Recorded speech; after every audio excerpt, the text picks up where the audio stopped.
Ini tangan kanan ya, karena kita pakai mode selfie. Mana dadamu? Nih, ini dadaku. Mana gigimu? Nih, ini gigiku. Mana matamu? Nih, ini matamu. Mana batukmu? Nih, ini batukku. Apa kabar? Vivi Syahrini, Mbak Vivit Nisa, Mbak Nurul Laila Sari, Mbak Mahmudah Ngawen. Nih, apa kabar? Mas Santoso Rembang. Siti Mary Ngawen. Ma'ruf Rauf ya, ini juga Ngawen ini. Wanda, Mbak Wanda, apa kabar? Sama Mas Randy juga. Mas Rembo, ini panggilannya Mas Rembo ini. Orang Lasem, Rembang juga. Mbak Rifa Prayitno, ya Rifa Prayitno. Dina Sofianti. Teman-teman, seorang cowok dewasa, ya 30-an, 35 gitu ya, sudah beristri, sudah beranak. Ini orang Jerman ini. Loh, kok Pak Cindy tahu, Pak? Iya, karena ibu kos saya dulu itu istrinya pensiunan PJKA. Dia bekerja sebagai tukang masak di Ungaran, Semarang. Itu bosnya itu orang Jerman. Jadi sewaktu bosnya pensiun pulang ke Jerman, itu diajak cuti ke Jerman selama 6 bulan. Ya, ini salah satu ceritanya. Itu ada laki-laki punya istri, anak kecil 2, pengangguran, isi kulkas kalau kosong ambil di rumah ibunya.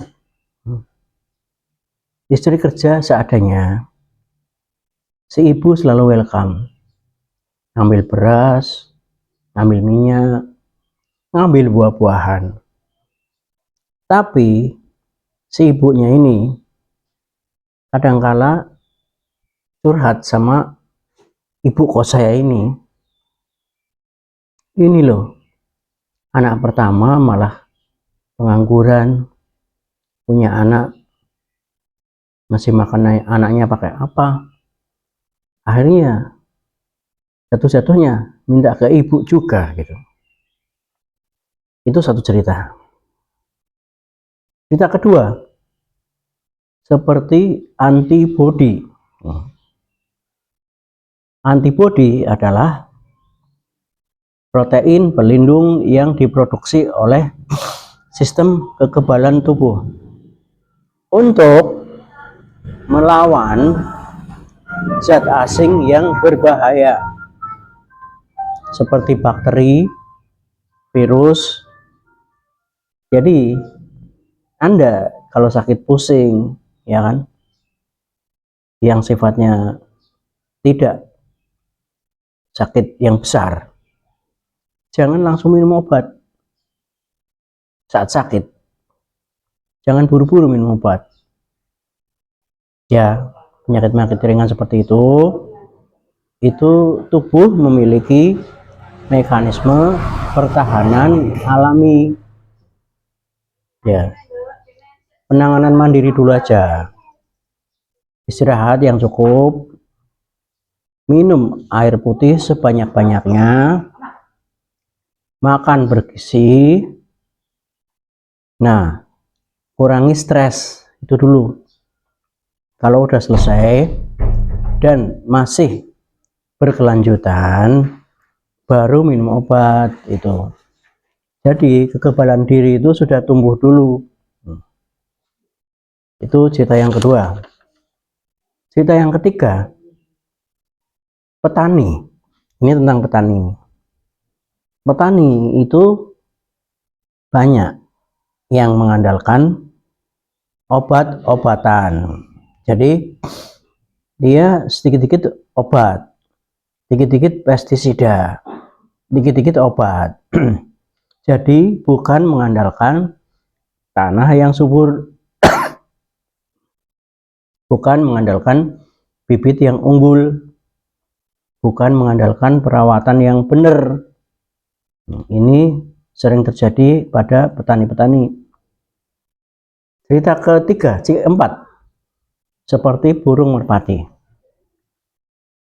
Burung merpati kecil, udah tumbuh, sayap sudah lengkap, paruhnya udah keras, ekornya sudah lengkap. Nah, si ibunya merpati ini sengaja meninggalkan anaknya, tapi tetap mengawasi dari jauh. Tujuannya apa? Supaya anak merpati itu mencoba terbang sendiri. Setelah merpati itu bisa terbang sendiri, ibu merpati itu senang sekali.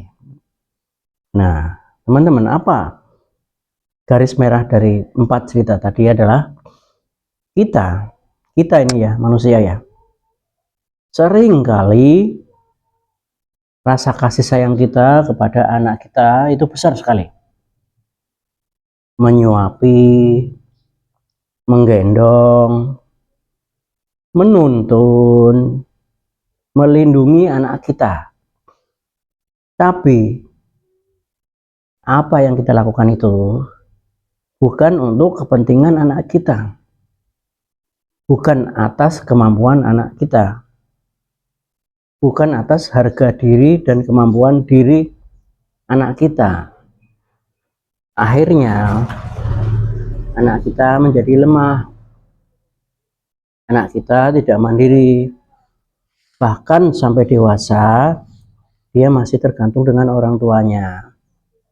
Marilah kita sama-sama mendidik anak-anak kita menjadi dewasa berdasarkan kemampuan anak kita yang kadang-kadang lebih besar daripada anggapan kita terhadap anak kita. Demikian. Terima kasih. Assalamualaikum warahmatullahi wabarakatuh.